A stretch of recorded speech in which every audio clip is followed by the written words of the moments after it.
RMC Running, Mathéo Rollet. Salut à tous, bienvenue sur RMC Running, le podcast destiné à tous les passionnés de la course à pied. Épisode spécial aujourd'hui, nous sommes dans la halle Tony Garnier, en plein cœur de Lyon, pour cette mythique Saint-Élion, 71e édition tout de même. Elle, justement, a participé à quasiment toutes les éditions. Quand même pas. Alors quoi de mieux que d'avoir comme consultante l'expérimentée, la reine de cette Saint-Élion, Sylvaine Cuissot, mesdames et messieurs. Comment ça va, Sissi ? Salut, ça va très bien, merci. Moi, cette année, tu sais, j'étais pas en course. J'étais en tant que spectatrice sur le terrain, oui, mais c'était moins fatigant quand même. Mais même quand tu j'ai cours fait pas, une nuit t'es là. blanche quand même. Attention, Sylvaine qui sera quand même notre maître yodu du jour, notre experte course à pied, elle qui connaît maintenant le trail comme sa poche finalement. Donc désormais, c'est maître Sissi aux commandes. Ah ouais, je suis fière. Alors plateau exceptionnel pour cette délocalisation. Dans un instant, on va accueillir Sylvain Cachard et Adeline Martin, les grands vainqueurs hommes et femmes de cette Saint-Élion 2025. On va également parler révélation avec Virgile Morizet et Diane Racineux, tous les deux sur le podium de cette Saint-Élion 2025, à seulement 24 ans s'il vous plaît. Et puis on prendra le temps quand même d'échanger avec Nicolas Calvez, une belle histoire marquée par la vie, amputé de la jambe gauche en 2024, qui réalise l'exploit de courir et de terminer des trails malgré sa prothèse. Cette nuit pour lui c'était le format 24 km. Bref, sortez vos frontales, c'est parti pour le débrief de cette Saint-Élion 2025. Bon, je me retourne vers toi directement, Sylvain, grand vainqueur de cette Saint-Élion édition 2025. J'ai juste envie de te poser une question simple pour commencer. Qu'est-ce que ça fait de gagner ici à Lyon, tout proche de chez toi, hein, t'es grenoblois de base. Ouais, merci pour les questions simples. C'est vrai qu'on a nuit blanche, c'est compliqué. Non, beaucoup de plaisir, hein, c'est vrai, de la surprise aussi. C'était mon premier 80 km. Moi, je venais vraiment pour prendre de l'expérience sur cette distance, finir la saison sur une touche folklorique, une touche, une distance, un peu un projet, hein, avec l'après-mondial, on va dire, jusqu'à cette Saint-Élion, que je connais moins, pouvoir me découvrir et donc pouvoir concrétiser tout ça, et avec en plus la victoire, pour moi c'était, je vais pas dire inespéré parce qu'au fond je suis compétiteur et je l'espérais, je pense toujours un petit peu au fond de moi, mais ouais, c'est un sacré bonheur, hein, c'est du bonheur à l'état brut. Bon, ceux qui nous regardent sur YouTube le savent et le voient, mais pour ceux qui nous écoutent, il faut dire que Sylvain est un peu emmitouflé dans son bonnet. Les après-courses, je pense Sissi et Adeline pourront témoigner. C'est un peu un état grippal, c'est des chauds, des froids, donc il y a des moments où je suis en t-shirt, des moments où je suis en doudoune. Puis bon, faut avouer aussi que la douche a été sommaire, qu'on a couru 6 heures, donc je me dis que pour votre odorat, je vais rester en doudoune. L'un dans l'autre, il faut être à l'aise. Adeline, je me tourne aussi vers toi. Gagner cette Saint-Élion, c'est quand même quelque chose d'assez extraordinaire pour toi aussi. Quelle émotion on ressent sur cette ligne d'arrivée de cette course mythique ? Oui, j'avais fait deuxième l'année dernière, j'avais à cœur de la gagner, de pouvoir inscrire mon nom au palmarès de cette doyenne et de cette course mythique. En tant que ligérienne, c'est vraiment une course aussi qu'on me parle depuis des années, et je suis ravie d'avoir pu le faire. Et ouais, je suis vraiment. Tu m'as demandé quelque chose d'autre, mais j'ai perdu, ça y est. Je pense que c'est la fatigue de la course. On peut comprendre. Bah oui, justement, Sylvaine, toi qui as participé à moult Saint-Élion, comment est-ce qu'on gère cette fatigue et notamment l'après-course finalement, parce qu'on apparaît complètement cuit finalement. Ouais, je pense que l'après-course, on savoure quand même, on relâche un peu, et forcément, moi je dis on n'est plus trop étanche, quoi. C'est-à-dire qu'on nous parle et on est un peu dans un autre monde. Mais c'est normal, une nuit blanche, même en temps normal, sans avoir couru, c'est compliqué. Et je pense que le fait d'avoir couru, ça fait qu'ils sont peut-être encore un peu plus lucides, parce que tu es encore un peu dans l'adrénaline, on en parlait tout à l'heure. Je sais même pas s'ils arriveraient à dormir, si là ils allaient dormir, mais je pense qu'il y a un côté aussi, tu as envie de savourer, il y a plein de monde encore à la halle, il y a les podiums, il y a cette ambiance, il y a encore plein d'arrivées jusqu'à 16h. Donc profitez, vous dormirez ce soir. Adeline, parle-nous un petit peu de cette ligne d'arrivée. Elle est un peu spécifique parce qu'on passe quand même 6-7 heures dans le noir complet sans un chat. Et d'un seul coup, on se prend la lumière de la halle Tony Garnier, un peu le bruit, le public. Est-ce qu'on arrive à réaliser à ce moment-là qu'on est bien arrivé et que ça y est, on est au chaud ? Oui. Et pour l'avoir fait l'année dernière, je connaissais du coup un peu le parcours et l'arrivée notamment. Et là, moi je m'étais dit quand même, il faut que je passe la course, elle est finie quand je passe l'arche, quoi. Donc je vais jusqu'au bout et voilà quoi. Bon, mon fils m'a demandé, je lui ai dit quoi, tu veux d'une célébration, on fait quoi en célébration? J'ai pas eu le temps de tout faire, c'était pas assez long la ligne d'arrivée. Je devais faire l'avion, je devais faire l'hélicoptère. Bon bah voilà, J'aurais payé cher pour voir ça, mais j'étais tranquille au choix à la Croix-Rouge. Moi. Il n'y a pas eu de roulade avant, on Mais n'a pas vu ça. ouais, et en termes d'émotion, tu parlais d'émotion, c'est vrai que moi, j'ai pas versé mes petites larmes. Contrairement à Sylvain, c'est ce que je disais, je pense que c'est une course où vraiment je venais pour gagner et je voulais à tout prix, voilà. Et quand tu t'y attends, Quand tu t'y attends, ouais, c'est je suis encore d'accord. différent, tu vois, mais ça n'empêche pas que ça fait quand même quelque chose parce que voilà, t'as fait ce que tu voulais, tu l'accroches, cette course mythique à ton CV et ça fait plaisir. Mais c'est vrai que quand tu t'y attends encore pas du tout moins, et ben t'as vraiment ce lot d'émotions qui monte. Voilà, mais là je suis en train de réaliser quand même et ça fait vraiment plaisir quoi. Sylvain, toi, on a aussi vu de l'émotion à l'arrivée. Est-ce que tu t'y attendais? Est-ce que la physionomie de course t'a fait croire à un moment que c'était vraiment possible? Ça y est, là je suis en marche de réaliser quand même un sacré exploit. Comment est-ce que t'as ressenti le truc? Ouais, c'est vrai que sur les émotions, moi je suis quand même un coureur très émotif et puis je me le cache pas. En fait, je cours pour ressentir ce genre de choses. Je pense qu'on s'entraîne tous les jours pour ressentir des émotions et c'est tellement bon quand on peut lâcher les vannes.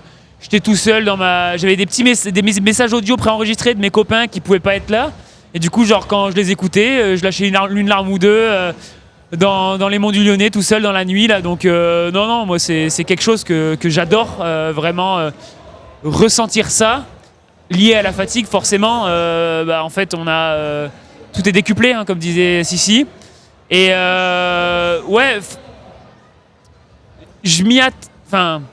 la physionomie de course, elle était quand même très tendue. J'ai cru comprendre sur la fin, j'étais pas bien lucide, mais qu'il y avait quand même Virgile qui était en très très bonne canne. Virgile pour qui fait le deuxième, connaître, pour le connaître depuis le 90 du Mont Blanc. Honnêtement, c'est un coureur, un très gros finisseur. D'ailleurs, c'est le seul du groupe de tête initial qui finit bien. Et il fait une course de fou. Honnêtement, quand on me dit que c'est lui qui passe deuxième, ça me fait un peu chier. Je me dis, va pas falloir s'endormir. Donc plus quelques péripéties un peu de fin de course où j'avais vraiment du mal à retrouver les ressources.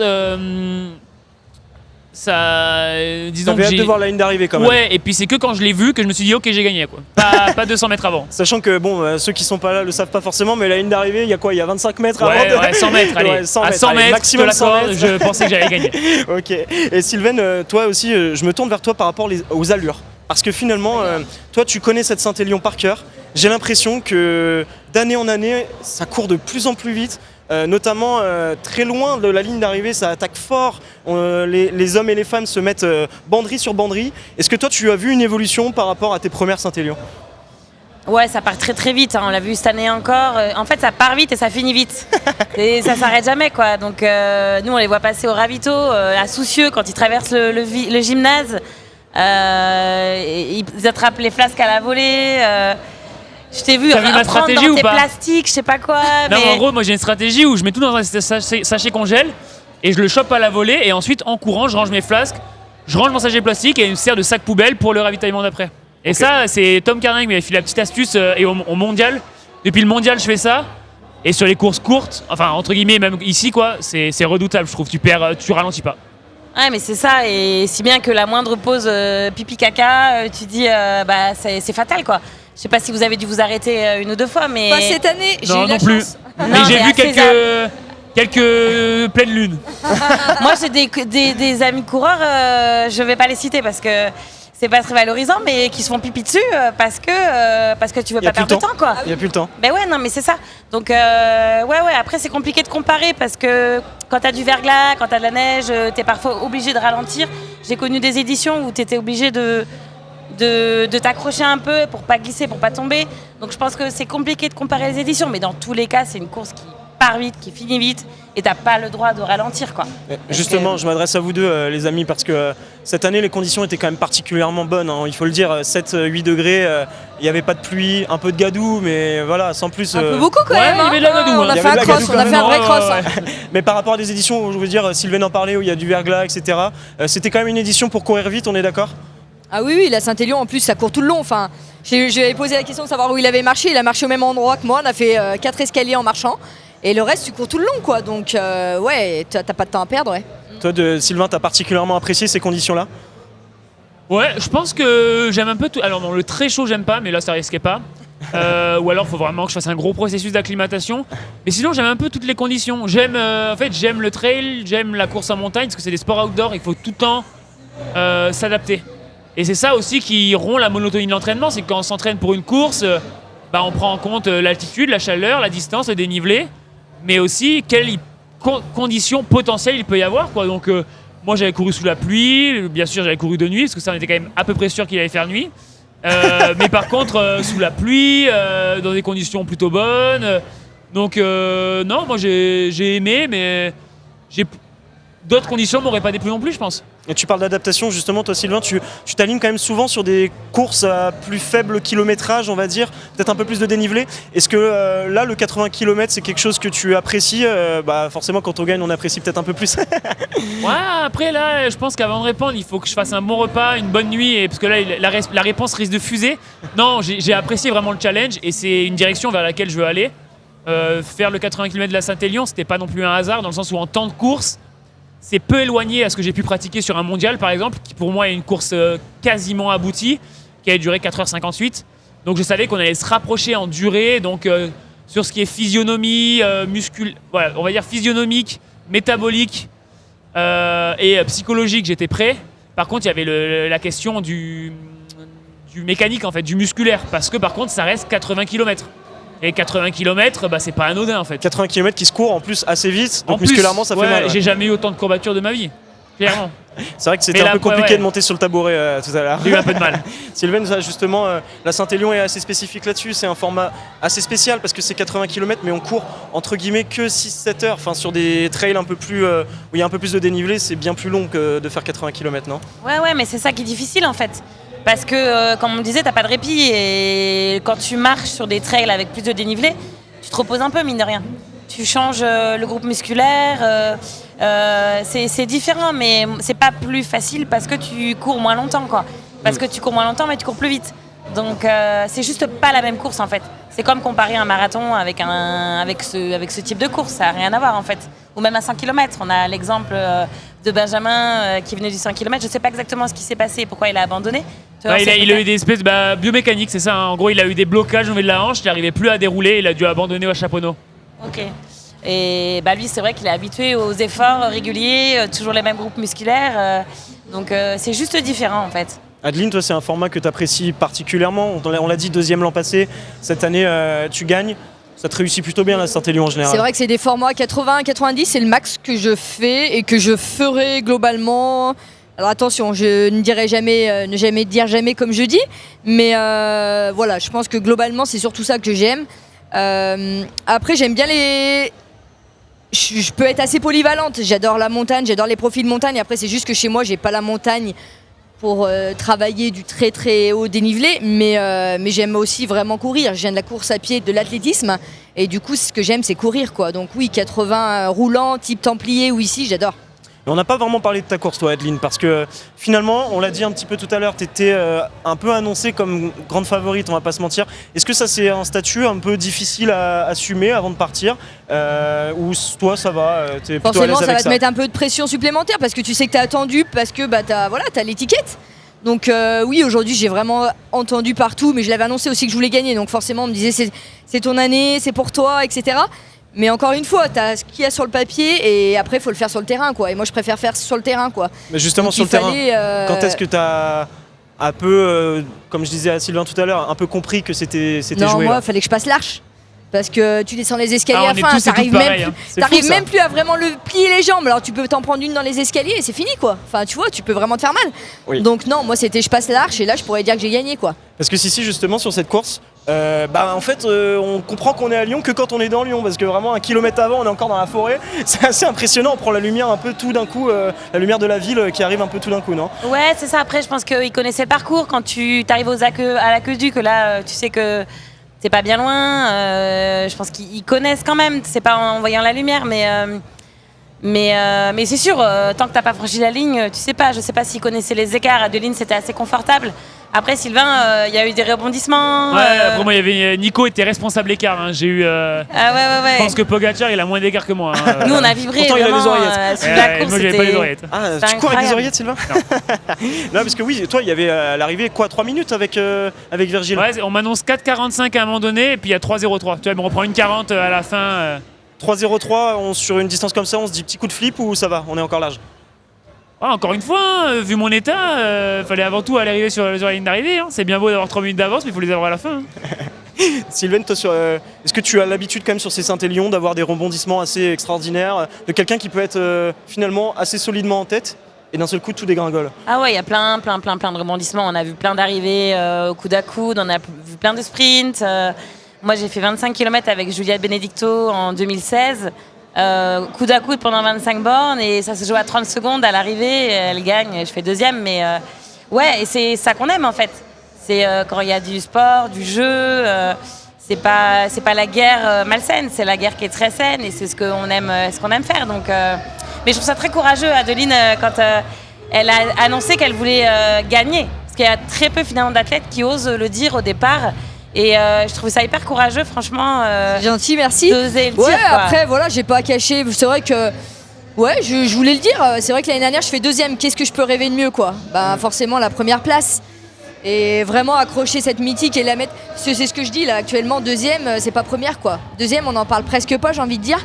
Et voilà, première, je pourrais dire, j'ai gagné. Et maintenant, la Saint-Élion, quoi. Et la Saint-Élion, ça. Dans notre coin, en tant que Ligérien ou Grenoblois ou Lyonnais, bah, ça parle. Donc, Même forcément. C'est fou, hein, cette course. Même au niveau des non-sportifs, je trouve. Bah ouais, clairement. La Saint-Élion, il y a beaucoup de personnes qui connaissent. Hein. C'est vrai que c'est assez. Enfin, je trouve qu'il y a le championnat du monde et puis les grandes classiques, quoi. UTMB, Saint-Élion, ça reste quand même quelque chose. Ça touche le grand public, je trouve, quoi. Et justement, est-ce que dans une carrière de sportif, une Saint-Élion, ça peut changer quand même une carrière parce que vous allez être un peu plus reconnu aussi, médiatiquement, Ouais. ça peut changer aussi des choses? Ça dépend à quel stade tu es dans ta carrière, je pense. C'est vrai que Adli, je pense, ça n'a pas changé. On l'attendait. Il va le dire, voilà. Je suis Voilà, vieille, moi, bah, vas-y, dis-le. Ça Ouais. change des trucs personnels. C'est que j'ai confiance en ma prépa, j'ai un premier modèle de prépa pour ce genre de format, etc. Après, est-ce que ça a changé ma carrière, etc. Non, je pense pas. C'est juste, moi, ça me fait plaisir. C'est que de la satisfaction personnelle et puis des rêves de gosse. Il y a 2 ans, j'étais sur le bord du parcours pour encourager mes parents et je me disais, mais qu'est-ce qu'ils y trouvent à faire ça, en fait? Puis 2 ans après, je suis là et puis je gagne. C'est trop bien. Et alors, Sylvain Cachard, qu'est-ce que tu y trouves à faire ça, toi? Ouais, le challenge. Hein. Le challenge, c'était aussi le 80 km, un peu cette porte d'entrée dans l'ultra, on va dire. Ça me permet de faire un premier test grandeur nature, de qu'est-ce que mon corps est capable de donner sur ce genre de format, sur quand même 5-6 heures d'effort. Donc je pense que c'était un peu un tout. Le fait aussi que la Saint-Élion, ça me permet de courir avec des athlètes que je connais de nom, mais que j'ai jamais pratiqué, on va dire, que j'ai jamais couru avec eux. Et on apprend toujours de nos adversaires. Enfin, je veux dire, j'ai découvert de super gars, un Benjamin, un Virgile. C'est des mecs top. Enfin, je pense que c'est des mecs qui font du bien au sport. Et moi, ça me fait grave plaisir d'avoir couru avec eux. Et on s'est tous beaucoup apporté, je pense, pendant cette course. Donc, c'est ça qui est cool aussi. Tu es plutôt jeune aussi, Sylvain. C'est 26 ans, tu vois, c'est ça? Ouais, c'est ça. 26 ans. Est-ce que toi, c'est un peu l'inverse d'Adeline? Tu espères monter sur distance un peu plus longue ou pour l'instant, ça te convient bien? Non, ouais, c'est le but. D'autant que, voilà, on va dire de 2016 à 2022, c'était vraiment course en montagne. 2022-2024, les formats un peu Sierzinal. Et puis voilà, 2024-2028, on ouvre un peu un chapitre focalisé sur du 50-80, on va dire. Après, c'est ma volonté. On verra où mon corps a envie d'aller, puis où à l'instant T, j'ai envie d'aller aussi. Mais je suis assez psychorigide et monomaniaque sur je sais où je veux aller et souvent j'y arrive. C'est comme ça qu'on réussit en général. Hein. Ouais, hein, il n'y a pas de magie. Hein. En tout cas, un grand merci à vous deux de vous être arrêtés au micro Merci d'Arène beaucoup. Sérénale. Surtout après cette nuit blanche, c'était avec pas plaisir. évident. Reposez-vous bien. Merci, au Bon plaisir. courage, À très bientôt bientôt. au micro Bon d'Arène repos. Sérénale. Ciao, ciao. Bon, on continue ce débrief de cette Saint-Élion 2025 avec cette fois, on peut en parler comme des révélations finalement. Vous êtes assez jeune. On va accueillir justement Virgile Morizet et Diane Racineux. C'est la jeunesse qui monte sur le podium aujourd'hui de cette Saint-Élion. Il faut que je rappelle quand même votre âge, 24 ans à tous les deux. Virgile, 27. 27, J'ai 27, pardon, je suis vieille, 24 et moi. 27 ans, mais Je ça suis reste un- jeune dans le trail de partir sur moins de 30 ans. Non, Virgile, je me tourne vers toi d'abord parce que on a l'impression que finalement sur cette course, tu es revenu comme une bombe et que cette deuxième place, elle aurait presque pu finir sur la gagne. Qu'est-ce que tu y as cru sur cette course? J'y ai pas forcément cru parce que Sylvain Cachard c'est pas n'importe qui, il a quand même mine de rien un gros pédigré, un très beau palmarès, mais sur cette course tout est possible. Moi j'ai déjà vu énormément de gens marcher dans les dernières montées, être complètement arrêtés, complètement cuits, donc il suffisait qu'il ait des crampes ou un vrai problème gastrique, une hypoglycémie et tout était possible, donc j'ai tout donné jusqu'au final. Je parlais de jeunesse et de révélation. Diane, tu es quand même de la jeunesse et de la révélation parce que c'était ta première Saint-Élion en entier. Ça s'est passé comment pour toi? 3e, c'est super. Oui, je suis super contente. Pour moi, c'était vraiment l'inconnu puisque j'avais jamais fait aussi long. Et là, j'ai eu pas mal de problèmes plutôt musculaires. Ça a été très dur musculairement. Bon, alors je pense comme tout le monde. Mais je trouve qu'assez tôt dans la course, j'ai eu une sorte de fatigue musculaire qui est venue assez rapidement. À partir de quel kilomètre tu dirais? Ça a commencé à peu près après Saint-Christo, un peu après, vers 25. Ok. Voilà. Et comment est-ce qu'on gère ça justement quand on a des difficultés assez tôt dans la course? Est-ce que mentalement on essaye de se remobiliser un maximum pour dire non ça va passer? Moi j'ai essayé de me recentrer sur moi, sur mes sensations. Je me suis dit que c'était ma première Saint-Élion, qu'il fallait que je prenne mon temps. Dans le sens... en fait je suis tombée. Je pense que c'était lié aussi au fait que j'étais un peu bancale sur mes appuis. Donc je suis tombée, j'ai marché 5 minutes, j'ai repris mon souffle. Et je me suis dit c'était l'expérience et je suis repartie en essayant de me concentrer sur les parties de mon corps où j'avais pas mal. J'ai essayé de penser à autre chose que juste la douleur musculaire. Et je sectionnais, je pensais au prochain ravitaillement. J'ai découpé ma course vraiment. Je me disais, là tu vas voir tel ravitaillement, tu vas voir ton assistance. À tel point, il y a les collègues aussi qui sont là pour t'encourager. Et j'ai fait ça toute ma course et ça m'a bien aidé mentalement. Sylvaine, ça c'est quelque chose que tu t'y retrouves dans ce discours-là quand tu te dis mince, ça fait 20 bornes que je cours, je suis déjà pas top, il reste 60 kills à couvrir. Est-ce qu'il faut découper et comment est-ce qu'on se recentre justement sur sa performance et sans se démoraliser? Ouais, découper c'est hyper important sur les courses longues parce que si tu te focuses direct sur la ligne d'arrivée, elle va pas arriver tout de suite. Donc ouais, découper c'est souvent un prépa mental d'ailleurs qu'on en parle, ça fait étape par étape. Et puis après je crois qu'avant tout quand t'as des douleurs comme elle a eu musculaires, faut pas s'énerver. Elle a eu le bon réflexe, ralentir, pas baisser les bras en disant oh là là c'est course perdue et stresser, tu vois, parce qu'après tu rentres dans un truc négatif qui fait que tu vas t'enfoncer vers le bas quoi. Donc elle a eu le bon réflexe. Parce que finalement, c'est normal à un moment donné d'avoir des douleurs musculaires. Alors là, c'est peut-être arrivé tôt pour elle parce que c'était aussi sa première longue et puis elle apprend. C'est encore un petit bébé en trail, donc elle apprend et comme tout le monde. Donc je crois qu'il n'y a pas d'âge en fait. C'est l'âge auquel tu commences le trail, quoi. Et c'est l'âge de tes muscles. Et on parle d'âge 24-27, mais je pense que s'il y a des personnes qui commencent à 40 ans, ça va faire pareil parce qu'ils seront débutants à 40 ans, tu vois. Donc c'est normal, mais elle a eu vraiment le bon réflexe. Et puis chaque course est différente, donc peut-être que la prochaine fois, les douleurs arriveront à 40 km. Mais ouais, découper, c'est bien en prépa mentale, quoi. Diane, du coup, 3e place, podium pour une première Saint-Élion. Tu l'as dit, tu es extrêmement contente de ce résultat. Est-ce que, ça peut être bête, mais est-ce qu'il y a quand même une fierté d'être venue à bout de 80 km comme c'est une première? Ah oui, je suis vraiment super contente de me dire déjà d'avoir relié Saint-Étienne et Lyon en courant. Je trouve la course cool, moi j'aime bien ce genre de course qui va d'un point A à un point B. Je le faisais beaucoup à vélo. Je partais d'une ville et j'essayais d'en rejoindre une autre. Et de pouvoir le faire en courant, je trouve ça sympa. Virgile, toi, comment est-ce que tu as vécu ta course? On en parlait tout à l'heure avec Sylvain. Il a eu presque peur à un moment, lui, parce qu'il s'est dit Virgile, c'est quelqu'un qui finit très bien ses courses. 3 minutes, c'est peut-être un peu juste. Ouais, j'ai tendance à avoir un gros finish et j'apporte vraiment beaucoup d'importance à la gestion de course. Je pense que c'est vraiment quelque chose de primordial pour essayer de faire la meilleure perf possible, peu importe le terrain. C'est vraiment pas s'épuiser sur la première partie de parcours. Moi, j'avais divisé le parcours en 3 parties. Et cette année, j'avais vraiment envie de courir devant. C'est les 3 premières éditions, j'avais clairement pas le niveau pour être devant et je faisais toujours des bonnes fins de course pour remonter. Cette année, j'avais envie de prendre mes responsabilités, d'aller jouer avec les collègues et c'est pas facile.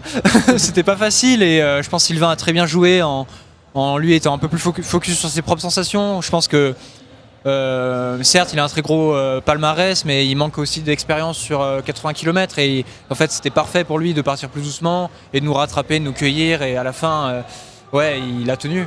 Bon, Virgile, il faut le dire, c'est un peu le maître de la régularité et de la progression ascendante du coup, parce que 18e en 2022, 7e en 2023, 4e l'an passé et enfin 2e cette année. Est-ce que tu as l'impression de commencer à dompter vraiment ce mythe qu'est la Saint-Élion ? Oui, honnêtement, par exemple cette année quand ils annonçaient 40% de nouveaux parcours, j'ai regardé mes traces Strava, j'ai fait ouais en fait comparé aux années précédentes, il n'y a pas grand chose qui change. Donc non, c'est clair, en plus je me suis énormément entraîné dans les monts du Lyonnais, je suis lyonnais donc je connais très bien le terrain. Et clairement cette course elle me fait pas peur par son profil ou son parcours, mais elle me fait peur par la souffrance qu'elle inflige dans le sens où elle laisse aucun répit. On voit énormément de personnes qui ont des problèmes gastriques, qui ont des crampes parce que tu passes ton temps à courir. C'est un peu une petite Western State de nuit en fait, quand on y pense. Et avec aussi ce profil descendant qui est très particulier, beaucoup de routes, c'est très exigeant musculairement. Sylvain, voilà, sur cette Saint-Élion, il y a moult raisons de s'arrêter, de marcher. On en parlait, problème gastrique, le froid, parfois avoir trop chaud aussi, comme hier, se couvrir un peu trop. C'est quoi les principales difficultés pour dompter cette course ? Il y a le départ à 23h aussi qui n'est pas évident. Chaque édition est différente. C'est vrai que, comme tu l'as si bien dit, en fonction de la météo, parfois tu es tétanisé, tu as fait des erreurs stratégiques.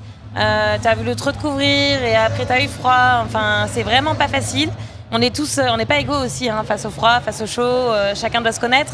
Et c'est vrai qu'il disait elle me fait pas peur, mais je pense que c'est l'inconnu qui fait peur et le fait que tu l'aies déjà faite, que tu savais dans quoi te lancer. Oui, c'est clair que ma première Saint-Élion, j'étais moins confiant. Ouais, non mais c'est ça en fait, l'inconnu, tu sais pas si tu vas y arriver et là tu sais que de toute façon tu vas le faire.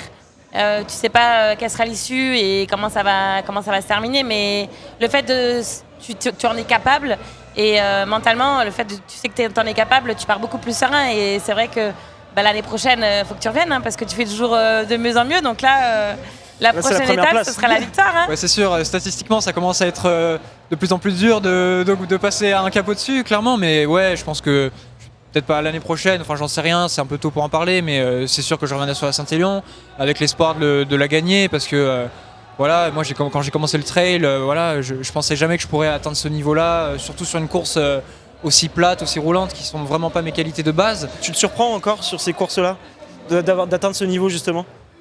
Non, parce que je travaille tellement à l'entraînement pour devenir un coureur complet. Je pense que maintenant, si on veut performer en trail, même en ultra, même pour par exemple l'UTMB, il faut pouvoir courir très vite à plat, être très à l'aise dans le technique. En fait, on n'a plus le choix si on veut exister à haut niveau.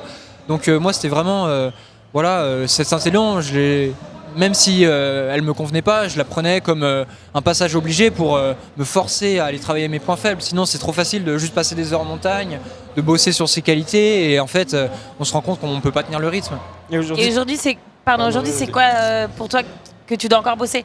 Est-ce que aujourd'hui cette course, elle t'a apporté des réponses sur des choses que tu dois encore travailler si tu voulais la gagner ?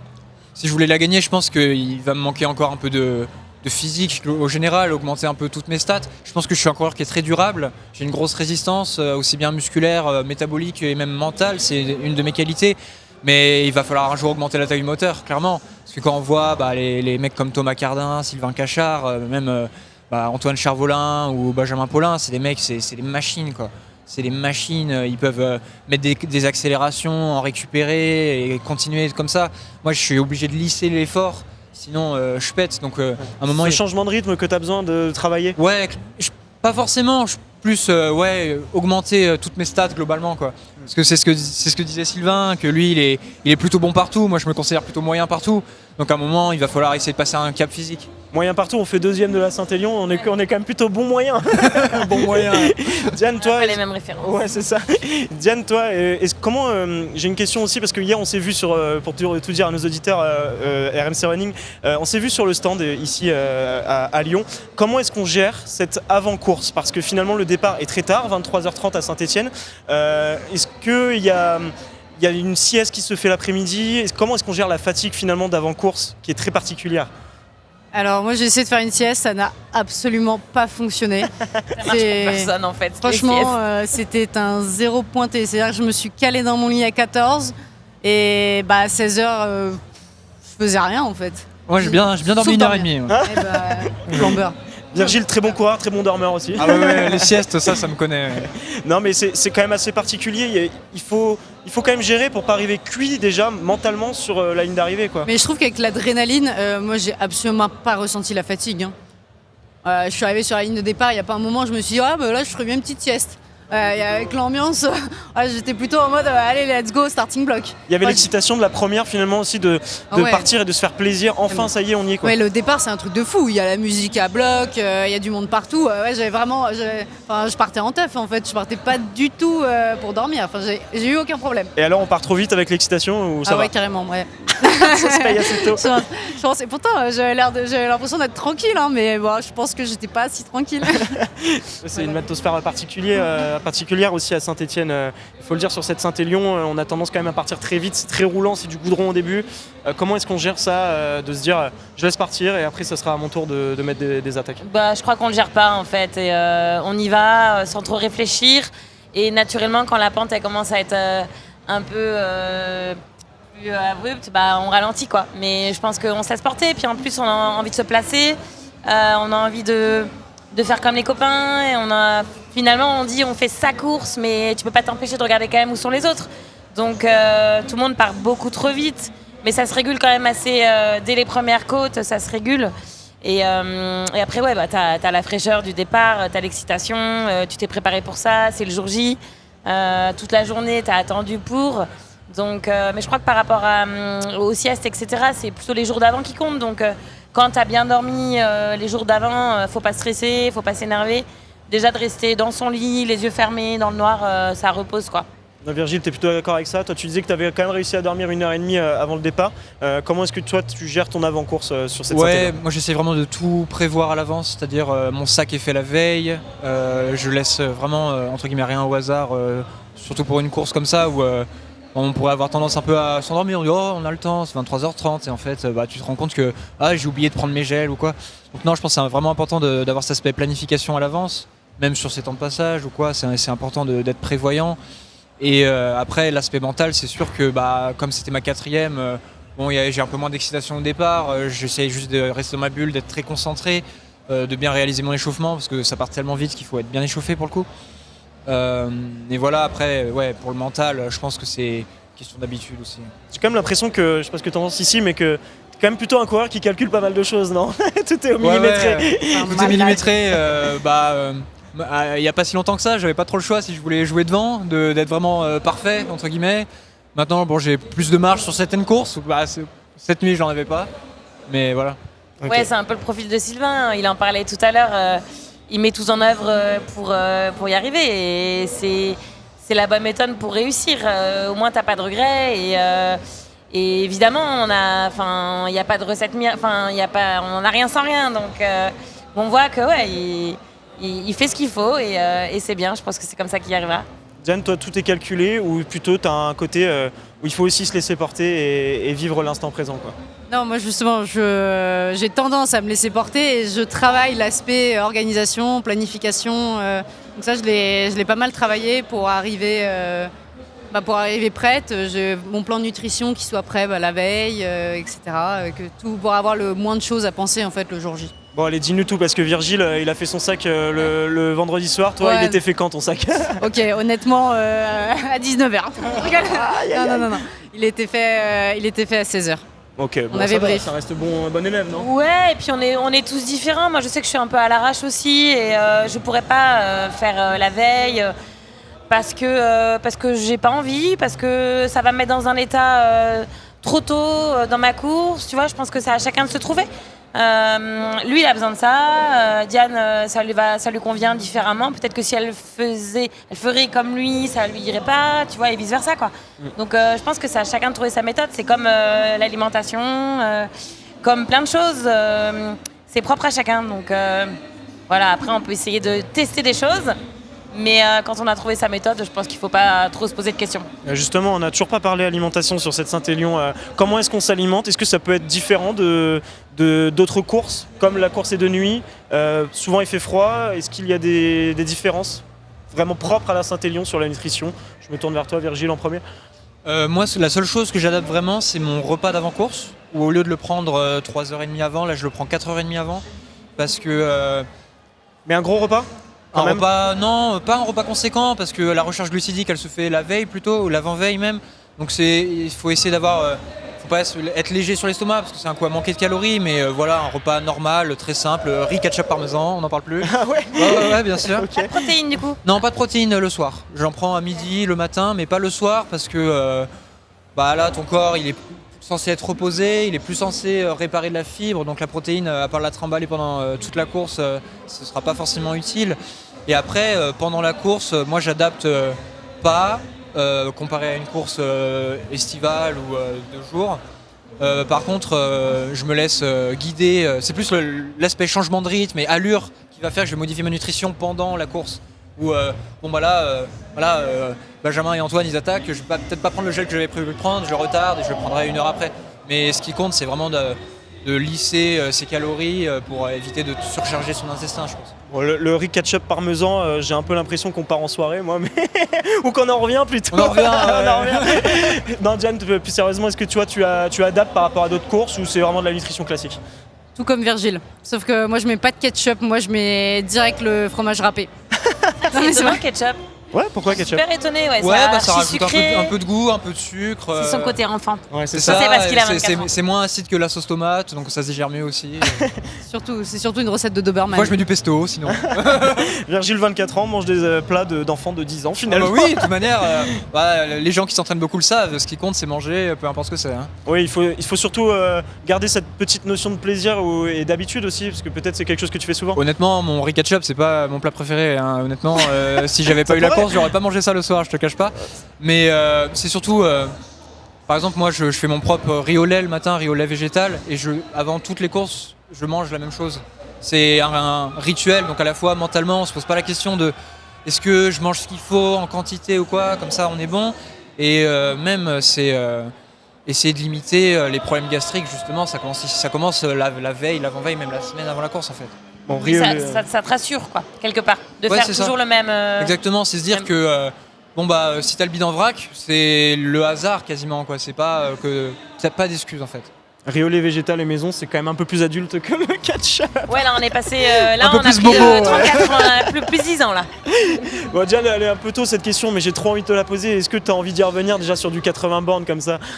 Oh, c'est un peu tôt. Non, ouais. C'est que ça, que tu racontes. Non, mais en plus, c'est Virgile qui m'entraîne, donc il sait. Ouais, l'année prochaine, j'ai prévu de passer sur le format 100 km. Parce que normalement, j'ai la CCC, je suis qualifiée. Donc, ouais, le but serait d'aller faire un 100K en mai. Et voilà. Et après, on verra. C'est une vraie transition, ça, de passer des distances plus courtes au 100K. Il y a un monde d'écart quand même, non? Ouais, ça va être une vraie. Bah, en fait, je trouvais que la Saint-Élion faisait bien cette transition. Moi, j'étais plus sur format 50-60. Saint-Élion était pile au milieu. C'est une course plutôt roulante où il y a peu d'heures d'effort par rapport au kilométrage. Et le but, c'était un peu de faire un test avant de passer sur vraiment le format 100K. Si, c'est important cette progression, cette régularité aussi vers les distances plus longues, pas y aller trop vite, prendre son temps. Ouais, c'est primordial pour moi. Moi, j'avais fait exactement la même chose. Après, encore une fois, chacun fait ce qu'il a envie et ce qu'il ressent, mais je pense que oui, parce que déjà, c'est pas une finalité de faire du long et faire de l'ultra, donc d'y aller progressivement, ça permet aussi de voir si ça plaît, si on a envie, si ça correspond, si les tendons, les muscles, tout ça, ça suit, parce qu'on n'a pas la même ossature, tu vois, il peut y avoir des blessures derrière. Donc, ouais, c'est très bien de passer par des transitions comme ça. Elle va voir si ça continue à lui plaire. Et Et puis voilà, elle va adapter aussi en fonction. Et puis l'entraînement aussi, parce que tu peux pas non plus au niveau entraînement, c'est pas du tout la même préparation. Donc elle risquerait de se blesser aussi. Enfin, son entraîneur, il est mieux placé que moi pour le savoir. Mais c'est brutal un peu de passer d'une prépa à 50 à une prépa 100 miles, par exemple.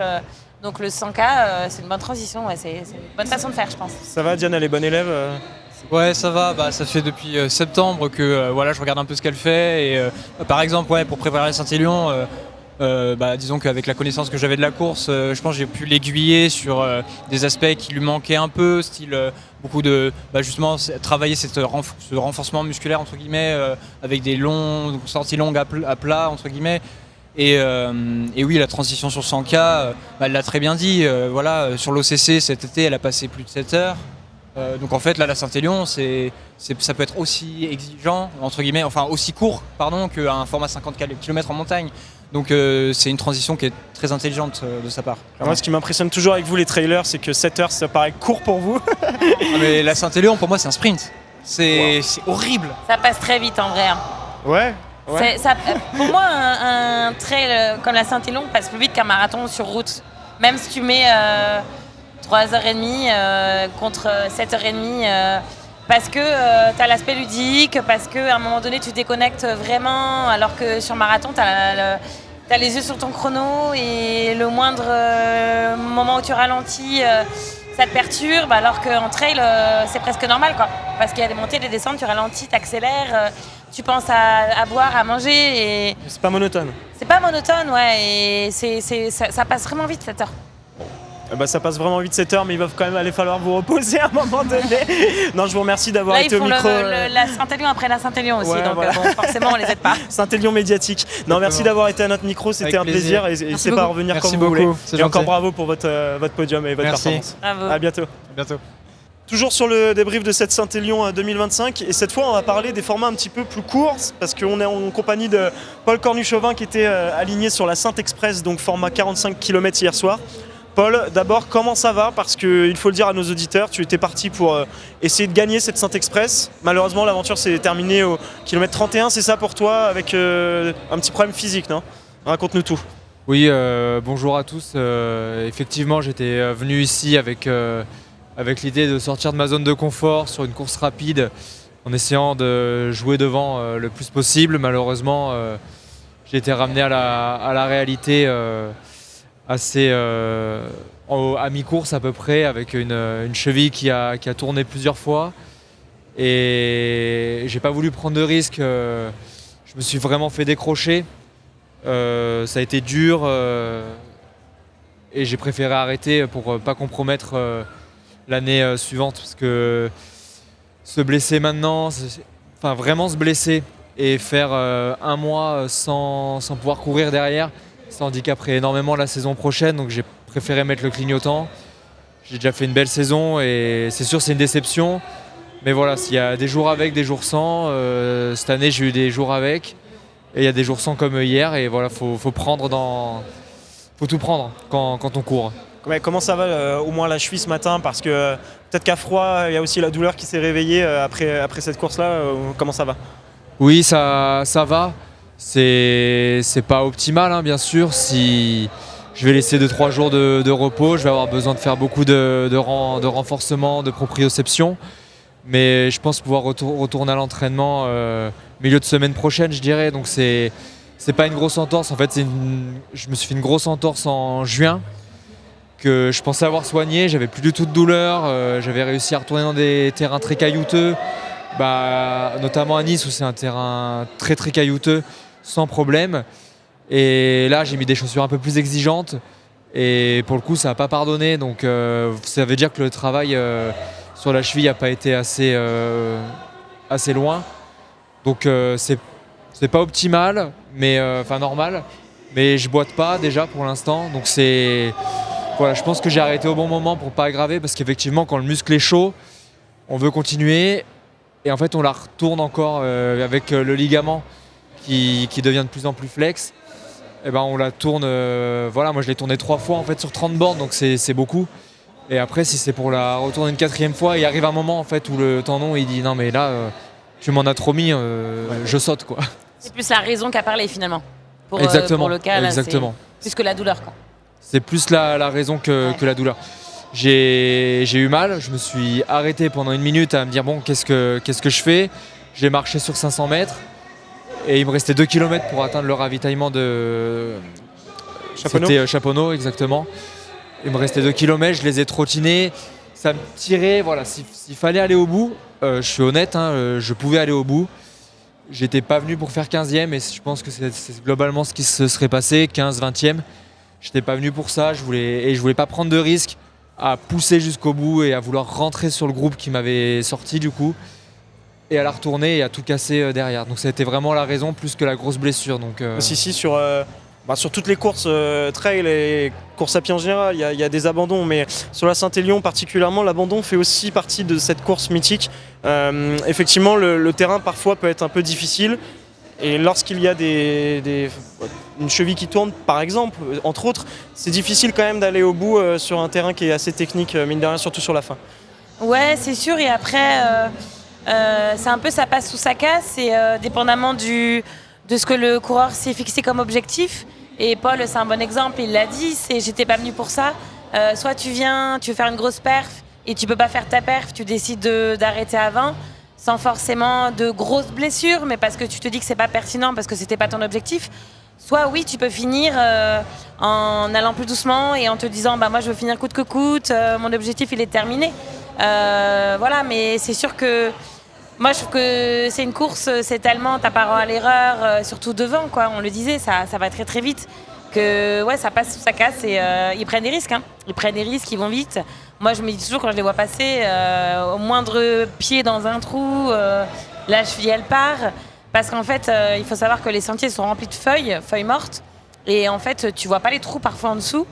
Donc, tu prends le pari hein, quand tu vas vite. Je sais pas où est-ce que tu t'es tordu la cheville, mais toutes ces feuilles là, elles sont. C'est ça. C'était forcément dans une descente. Puis sur cette course, ce qui est très dur, c'est qu'on est sur du goudron. On est vraiment très très vite. On rentre dans le chemin, en fait le cerveau il est habitué à courir très très vite, donc on court quasiment à la même vitesse, dans des cailloux, comme tu dis dans les feuilles, tu vois pas très bien. Et voilà, des fois ça peut être compliqué, ouais. Exactement, cette gestion de l'allure en fait sur cette course, ça va être très compliqué parce que mine de rien les montées elles sont pas longues, mais elles sont sèches. Derrière on a des faux plats descendants, donc on est vraiment très très rapide. On a le faux plat descendant et on a le même, mais on rentre dans un chemin.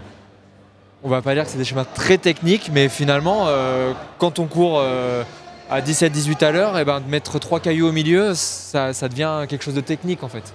Et très honnêtement, Paul, est-ce que le fait aussi d'avoir été, après avoir eu la douleur et les torsions de cheville, comme tu l'as dit, est-ce qu'après avoir été décroché du groupe de tête, est-ce que mentalement aussi ça a pu jouer de te dire bon là de toute façon j'ai plus grand chose à jouer parce que s'il y avait eu la douleur et que tu étais encore dans les 2-3 premiers, est-ce que tu aurais fini par exemple? Moi, je suis quelqu'un de très honnête, donc effectivement... En plus, on en a parlé au petit déjeuner. Exactement. Alors, t'as pas le droit de mentir. Tu diras si je... Maître Sissi en si je dis si je mens sur le plateau. Non, effectivement, mentalement, ça m'a complètement sorti. On était un bon groupe. J'étais avec le 5e, on était 5 et 6. Et on était à 15-20 secondes du 2-3-4. Donc, et on était en train de rentrer à ce moment-là.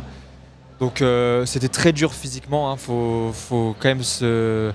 Moi je dis que je suis honnête, on pourra en parler après, ça va beaucoup sauter sur la fin de course pour tout le monde. Je peux pas dire que moi j'aurais pas sauté derrière s'il n'y avait pas eu cet incident. Mais effectivement, on était 2, on était en train de revenir sur un groupe de 3 pour jouer le podium. Et en fait, de s'arrêter pendant 1 minute plus marcher, tout de suite on est à 2 minutes. Sauf qu'en fait, à ces vitesses-là, quand on est à 2 minutes et qu'il reste 15 bornes, faut être lucide, ça rentre plus. Ça rentre plus. Et c'est ce que je disais tout à l'heure, j'étais pas venu ici pour jouer derrière, j'étais venu pour jouer devant. Et voilà. Et du coup, derrière, moi, ça m'a un peu sorti de la course. Et j'ai même pas essayé de recourir vite derrière. Honnêtement, ça a été, pour être 100% honnête, ça a été presque pas un soulagement parce qu'on se fait mal. Mais j'étais tellement... Ça courait très vite pour moi. C'était une fatalité, ça faisait 2-3 bornes, tu disais, où c'était acté, quoi, tu le savais. Ouais, voilà. Donc quand je suis arrivé au ravito, j'ai pas eu trop besoin de me poser la question. Il y avait Max Ardito qui me faisait l'assistance. j'ai même pas besoin de lui parler. Je l'ai regardé, je lui ai fait les croix avec les mains. Je lui ai dit on arrête là, c'est plus. Et je sais que quand les amateurs ils critiquent un peu, c'est des fois que les élites arrêtent un peu tôt dans les courses, mais faut se rendre compte aussi qu'on met nos records à rude épreuve toute l'année. Tu peux Moi, pas j'ai te permettre de beaucoup te couru mettre en cette année, danger. Oui. et en fait, il y a un moment, il faut préserver son corps. Notre corps, on n'en a qu'un pour toute notre vie. Et bah voilà, moi, ça fait 6 mois que je traîne une entorse pas terrible. J'ai envie de la soigner sérieusement maintenant. Et en fait, bah, c'est pour la refaire partir. Et voilà, je pense qu'il faut bien se rendre compte que quand on s'aligne, on n'arrête pas juste parce que c'est dur. On arrête parce qu'en fait, il y a des choses derrière. Il y a d'autres enjeux pour toi. Ouais. Nous, ça fait pas. Enfin, pour tout le monde, tous ceux qui courent, ça fait partie de leur vie, hein, bien sûr. Mais voilà, moi, je parlais de ma saison l'année prochaine. Bah, si là, je continue et que dans le chemin d'après, je me fais la cheville et que je peux pas m'entraîner du mois de décembre, bah, tous mes objectifs de 2026, je les revois à la baisse. Et en fait, faut bien prendre ça en compte que les athlètes de haut niveau, il y a un moment où il faut qu'on fasse attention à notre corps. C'est notre outil de travail, quoi, vraiment. Si, je me tourne vers toi aussi. Lorsque, comme Paul, on peut être dans une période de course où voilà, on broie un peu du noir, il n'y a pas grand-chose qui va dans notre sens. Est-ce qu'il y a une solution miracle pour essayer de s'en sortir? Comment est-ce qu'on peut gérer cette période un petit peu difficile? Je pense notamment aux amateurs, je pense que ça arrive un peu à tout le monde, ce genre de situation. Ouais, déjà, faut dire que sur la longue distance, ça arrive quasiment au moins une fois, tu vois, où à un moment donné, t'es un peu dans le doute, ou t'es dans le dur. Alors, c'est pas forcément suite à une blessure, une entorse ou quoi, mais un mal de ventre, un coup de fatigue, une grosse douleur musculaire que t'arrives pas à gérer. Donc, mentalement, si tu sais que ça va arriver, quand ça arrive, tu te dis bon, bah ça y est, c'est là, et presque c'est normal, quoi. C'est normal, je serre les dents. Et après, il faut analyser. À mon sens, il faut analyser. Et Paul, il l'a bien dit aussi. Lui, il a analysé et il a vu qu'une fois, 2 fois, 3 fois, il s'est dit derrière, je vais en subir des conséquences sur la fin d'année. Si tu analyses et tu dis ok, c'est pas grave, ça va passer. Et comment ça va passer? Est-ce que je ralentis? Est-ce que je m'arrête? Est-ce que je mange? Est-ce que je bois? Est-ce que tu vois? Et je pense que quand tu te connais bien, tu arrives à analyser et tu arrives à agir en conséquence. Mais je crois que la première des choses, c'est savoir que ça peut arriver, quoi. Et qu'une course pleine où tu es en flot de fou, tu voles pendant 10 heures, c'est assez rare, quoi. C'est une fois dans une vie, donc... Ouais, j'allais dire, je sais même pas si ça arrive. Hein. Il y a toujours un moment où tu as des downs. C'est comment dans l'ultra, parce que c'est ce que nous on connaît le mieux, quelqu'un qui arrive à bien gérer sa course, c'est comment est-ce qu'il gère ses downs.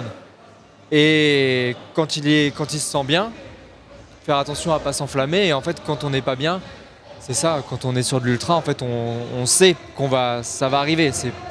Justement, ça Paul, arrive. Toi, tu avais quand même assez bien survolé la course à Nice il y a quelques mois sur le 160, le 100 miles. Tu avais remporté cette course haut la main avec pas mal d'avance. Une très belle course pour toi sur ton premier 100 miles. Est-ce que revenir un petit peu autour de la 5e place, 6e place, est-ce que c'était mentalement difficile aussi pour toi de plus jouer forcément la gagne aujourd'hui, enfin hier du coup? Il y avait eu pas mal d'engouement sur la rivalité, le duel Thomas et moi. Thomas Cardin qui gagne du coup hier. Voilà, Thomas Cardin qui gagne. Moi j'étais lucide. Hein. Il y a un moment, Thomas il gagne 3 fois la Saint-Élion. Sur ces formats-là, je suis pas sûr qu'il y ait beaucoup d'athlètes au monde qui le battent. Moi, c'est pas du tout mon niveau. Donc, je le savais avant le départ.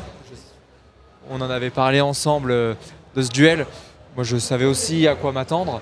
Il y avait ce côté un peu excitant de se confronter à ça aussi. Mais complètement. J'étais venu sur cette course aussi pour ça. Donc, quand en milieu de semaine, il a annoncé sa participation, j'étais très content.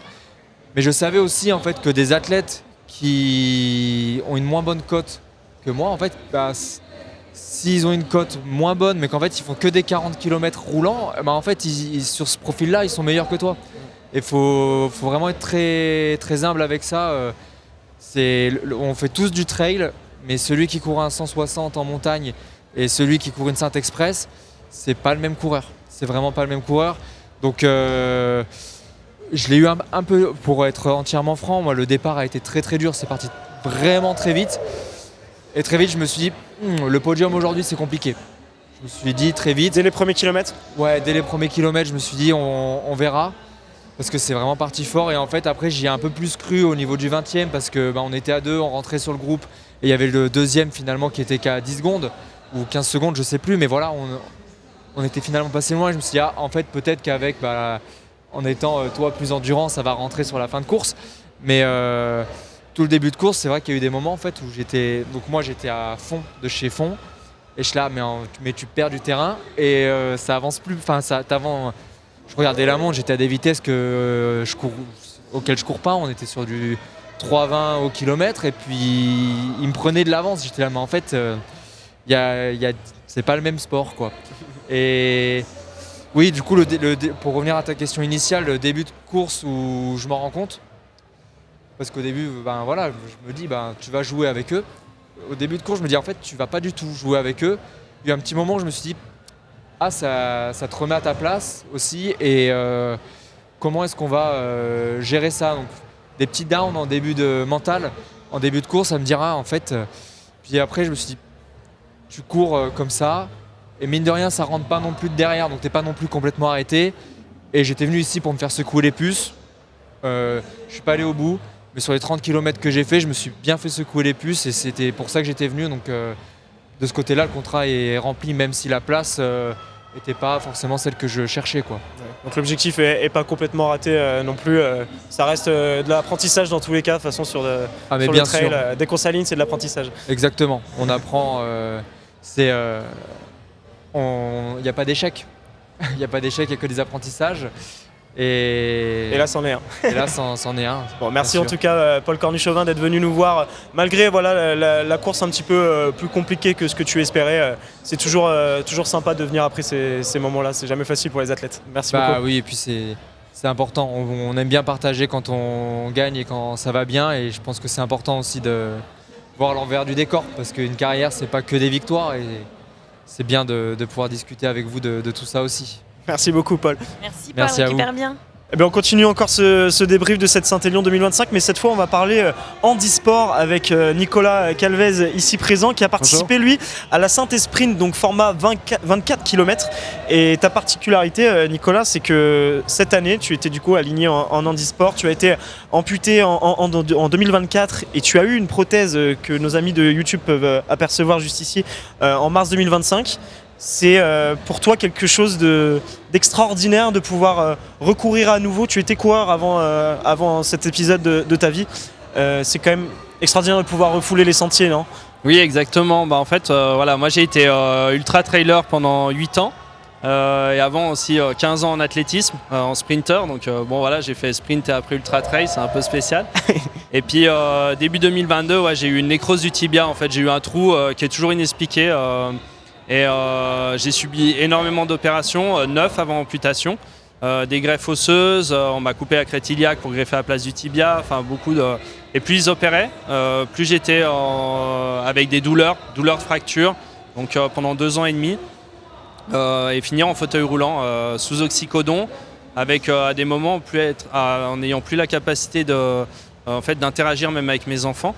Et ça a été un combat d'1 an pour être amputé en fait, parce que tu ne voulais pas de cette vie en fauteuil roulant, clairement. Non, je voulais pas. En fait, j'étais convaincu que de perdre une partie de moi en fait me permettrait de retrouver plus de liberté. Et Boris en fait de l'association Level Up m'a accompagné justement aussi en m'apportant un discours positif sur l'amputation. Et puis par contre, la course à pied et surtout le trail, pour moi, c'était plus possible. L'objectif, c'était d'être debout, de vivre une vie de famille, reprendre un avenir professionnel. Et comme je disais, c'était même juste se balader, par exemple, avec ma fille dans les bois, parce qu'elle avait 5 ans, et j'avais jamais fait une balade avec elle. Donc c'était simplement ça comme rêve, et pas du tout de reprendre la course à pied et le trail. Et finalement, 10 semaines après l'amputation, j'ai mis une lame au pied. Chose que le chirurgien n'est pas au courant. Oui, c'est ça, sans trop l'accord du chirurgien. Mais Mais j'ai remis une lame au pied, puis la petite étincelle, elle est revenue. En fait, parce que j'ai toujours couru. Mon père était athlète 400 mètres haies. J'ai couru la première fois sur un stade d'athlétisme, j'avais encore les couches. Voilà, ça fait partie de ma vie. En fait, c'est une partie de moi de courir.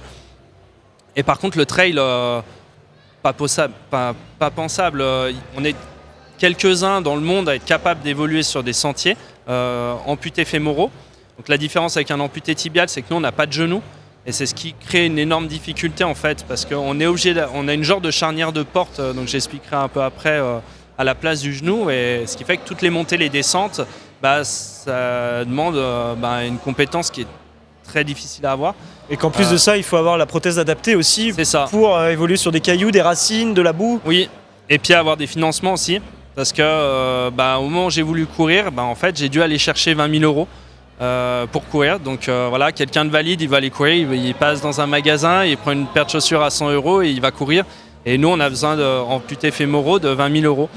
20 000 € pour la prothèse. Pour l'achat de la prothèse de sport, Okay. ouais. Après, tu l'as gardée vite ta prothèse. C'est pas comme une paire de chaussures où tu dois la changer régulièrement quand même. Alors si, en fait, là où on va le plus changer, ça va être la coque. Donc là où on met notre mognon. Moi j'ai été amputé il y a 16 mois par exemple, et pour ma jambe de tous les jours on a déjà fait 8 coques différentes. Wow. Et donc là, le coût d'une coque c'est combien à peu près?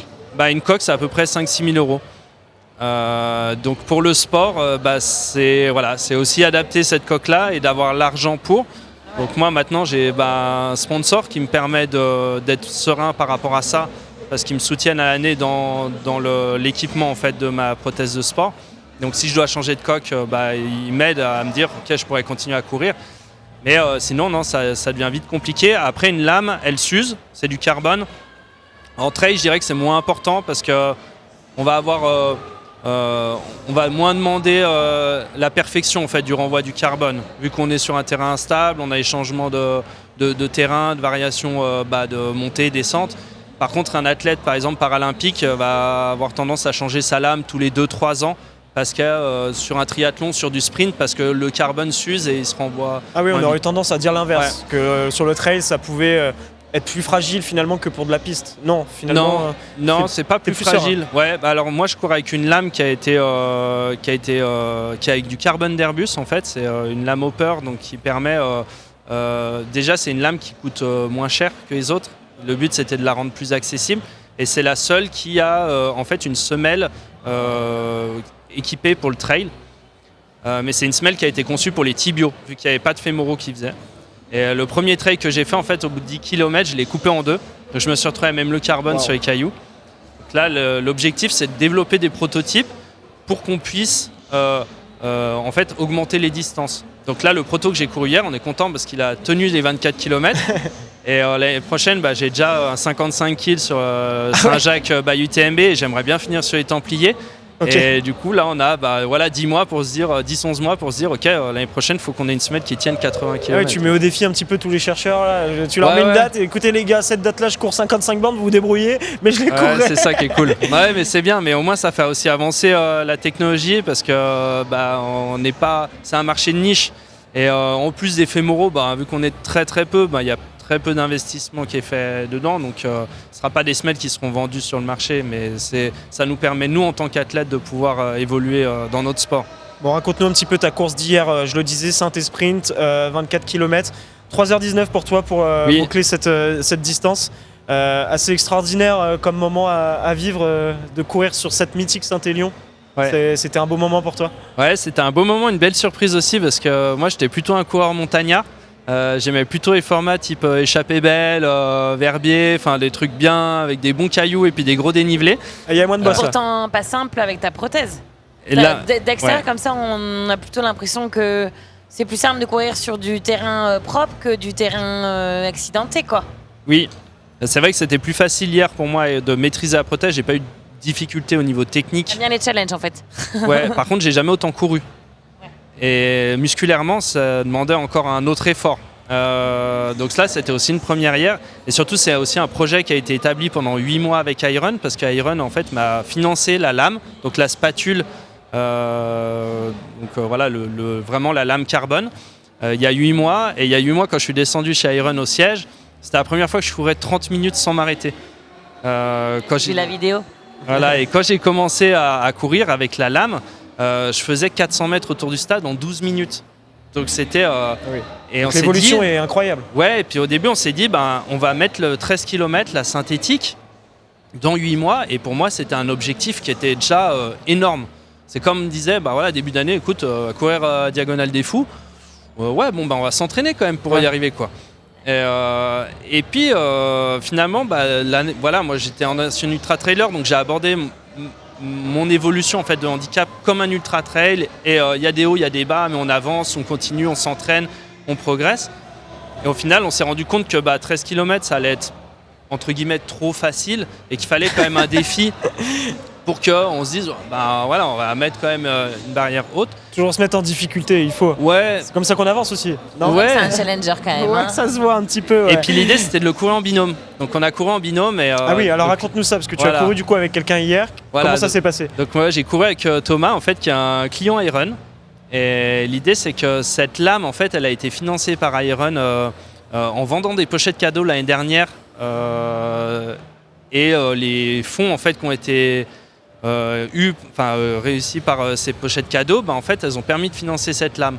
Donc moi sur ma lame en fait j'ai plus de 1000 prénoms des gens qui ont acheté une pochette cadeau chez Iron. Et l'idée c'était que en fait ce projet-là il reste collectif et que derrière on prenne quelqu'un un client Iron, quelqu'un qui participe au projet pour dire on va courir avec Nicolas et de faire un bon moment de partage, un moment de bonheur et surtout de créer quelque chose de très inclusif. Et il y a une phrase hier qui m'a sorti et qui m'a plu, c'est quand on s'est retrouvé dans les 100 escaliers la fin, parce que c'était là où c'était le plus compliqué pour moi, c'est de descendre des escaliers.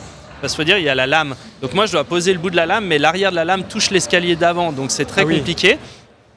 Et c'est à ce moment-là qu'il m'a dit, mais j'en avais oublié que tu avais une lame. Parce que on courait et puis au final, il en avait oublié que j'avais la lame. C'est juste deux mecs qui couraient ensemble, quoi. Ouais, c'est ça, deux athlètes en fait. Et c'est ça ce projet qu'on a voulu apporter avec Iron pendant 8 mois. Et je pense que ça a été une belle réussite parce qu'on a pu montrer que on avait, entre guillemets, on a tous un peu un handicap. Lui, il a eu des soucis de santé pendant la course et donc du coup de temps en temps, il faut le dire. non, rien de grave, des soucis au niveau du ventre et du coup il a dû s'arrêter, il avait des crampes estomac et donc au final on avait chacun nos problématiques et ensemble on a avancé pour faire cette course. Justement, j'allais te demander qui a le plus tiré l'autre. Est-ce que c'était genre moitié-moitié? En toute honnêteté, il n'y a pas de compétition, mais forcément à deux, t'en as toujours un qui tire l'autre. Et c'est à la fois c'est beau et à la fois c'est difficile parce que parfois tu tires vers le bas, tu tires vers le haut, mais parfois tu tires vers le bas. Comment t'as senti les choses, toi? C'est ce qui a été incroyable, c'est qu'on s'est rencontrés à 16h hier, donc on se connaissait pas du tout, on n'avait jamais échangé un message ensemble et on avait l'impression d'avoir couru ensemble pendant des années. Moi j'ai fait des courses en duo avec mon frère, et j'avais l'impression d'être dans la même synergie, c'est-à-dire que on n'avait même pas besoin de se coordonner pour je vais à gauche, tu vas à droite. De temps en temps je l'attendais. Des fois dans les descentes, lui il pouvait aller plus vite. C'était quand même un bon coureur. C'est quand même quelqu'un qui a fait le trail du Bourbon. Il sait courir. C'est un très bon coureur. Donc, dis-nous Nicolas que tu l'as attendu. Dis-nous. Non mais il y a des passages où il était beaucoup plus à l'aise que moi. Et puis après, il y a des passages, lui, c'était plus difficile. Et c'est ce qui a fait que c'était ce charme qui était assez sympa. Et surtout, on a bien rigolé. Et ça, c'était cool. Il y a un côté stressant quand même d'avoir jamais couru ensemble. Je pensais que vous aviez au moins fait 1 ou 2 runs ensemble, tu vois, pour vous coordonner. Apprivoiser le moment. Ouais, c'est ça, ouais. Je me rends pas compte, tu vois, de la synergie que vous devez avoir entre vous, coordination pour bien avancer, mais... C'était pas une appréhension pour toi de jamais avoir couru avec lui? Non, pas du tout. Non, j'ai trouvé que justement c'était ce qui était sympa, c'est que ça nous a permis aussi de beaucoup discuter. On a discuté aussi, qu'est-ce que tu fais dans la vie, est-ce que tu as des enfants, pas d'enfants. Enfin, on a un blabla run, quoi. Ouais. Non, mais le but c'était vraiment pas faire une performance. Donc le chrono, c'était on n'en a pas. C'était pas le but de faire un chrono, de dire on fait en dessous de 3 heures, on fait 2h50. Le but c'était de créer quelque chose. Moi j'ai discuté avec plein de gens. J'ai même beaucoup de gens parce que c'est vrai que moi j'ai une lame, donc j'ai beaucoup d'encouragement. sur le bord du chemin, sur les coureurs. Et j'ai rencontré aussi des coureurs qui ont des handicaps invisibles et qui finalement, eux, n'ont pas cette reconnaissance que j'ai eue. Donc on a eu beaucoup de discussions parce qu'ils m'abordent finalement plus facilement vu que je suis en situation de handicap. Ils m'abordent en disant moi aussi j'ai la sclérose en plaques, j'ai une dame aussi qui était greffée des reins, qui faisait aussi... Ça enlève les tabous en fait, peut-être parfois il y a des choses qui peuvent être tabous pour certaines personnes. Ou pas facile qui n'osent pas aussi, tu vois, oui. parler de ton handicap parce qu'on se dit peut-être que c'est gênant d'en parler, alors qu'en fait c'est ridicule. On peut en parler. C'est important d'ailleurs. Oui. Ça ouvre plus de portes peut-être la course à pied. Pour en parler. Ouais, ça ouvre plus de portes et puis on est dans le même objectif, on est dans la même galère, on est dans le même truc, dans le même défi et ça permet de casser certaines barrières liées à ce handicap et que certaines personnes dans le quotidien soit ont du mal à vivre ou soit le cachent. On est très peu de gens en tant qu'amputés à montrer notre prothèse encore. Et moi j'interviens beaucoup dans les écoles par exemple pour sensibiliser les jeunes justement à l'handicap, répondre aux questions par rapport aux prothèses pour que ça vienne comme par exemple quelqu'un qu'on croise dans la rue en fauteuil roulant. C'est devenu, au niveau sociétal, c'est devenu normal de voir quelqu'un en fauteuil roulant. De voir quelqu'un par exemple avec une prothèse, c'est encore quelque chose qui est, surtout pour les enfants parce qu'ils le montrent, mais c'est quelque chose qui est encore peu commun. Et l'handicap invisible, des fois les gens aussi ont du mal à se mettre en avant en disant moi j'ai un handicap, mais je vis très bien et je peux être heureux. Et je fais des choses comme tout le monde, mais en adaptant en fait ma pratique, que ce soit en termes de vitesse, que ce soit en termes d'assistance, mais on peut faire comme tout le monde. En tout cas Nicolas, il a le grand sourire, on a l'impression que tu as quand même bien apprécié le moment hier soir. Malgré la fatigue, il faut le dire, on est de lendemain matin, donc pas évident. Non, tu as bien apprécié le moment, ça t'a fait... j'ai adoré. J'ai adoré et j'ai vraiment envie de revenir. Et vraiment, j'ai envie de mettre un bon défi... Saint-Express ou Saint-Élion, mais un truc, je sais pas, peut-être pas enchaîner les Templiers et Saint-Élion, mais parce qu'après c'est vrai qu'on a aussi toute une gestion à avoir. Parce que la jambe droite, la jambe valide, elle prend énormément. Mais l'idée c'est de revenir parce que j'ai adoré l'ambiance, j'ai adoré l'organisation. C'est un moment très particulier de courir de nuit, de partir de nuit. Et puis moi j'ai vraiment aimé le truc. Pour vous résumer, Nicolas Calvez, finalement c'est objectif sur objectif et sourire aux lèvres tout le temps. Donc ça c'est assez cool à voir. Oui. Merci Nicolas d'être venu à notre micro. Merci beaucoup d'avoir évoqué ton histoire. Et puis merci à tous finalement d'avoir pris le temps de débriefer cette Saint-Élion 2025. Merci à toi Sissi, malgré ta nuit agitée sur les sentiers, t'étais au rendez-vous. Encore une belle édition cette année. Avec plaisir, moi je suis toujours contente d'être là. C'est un événement à part, il y a un truc, il y a un supplément d'âme ici, il y a quelque chose de différent et je me verrais pas ne pas venir, donc participer de cette façon, c'est participer. C'est vrai que je préfère être au cœur du peloton, mais voilà, j'ai participé à ma manière et c'est la Saint-Élion, quoi. Il faut la vivre. Mettre Sissi dans la place. Et puis enfin, quelques secondes quand même pour vous remercier, vous, la communauté RMC Running, qui est de plus en plus nombreuse à nous suivre sur les différentes plateformes. Alors un grand merci pour votre fidélité. Et puis la semaine prochaine, rendez-vous avec toute l'équipe autour de Benoît Boutron du côté du marathon de Valence en Espagne. Ce sera encore un bon moment. Bref, RMC Running est partout. Alors entre tous ces contenus de qualité, n'oubliez pas, souriez, ça aide à respirer. Salut à tous. RMC Running.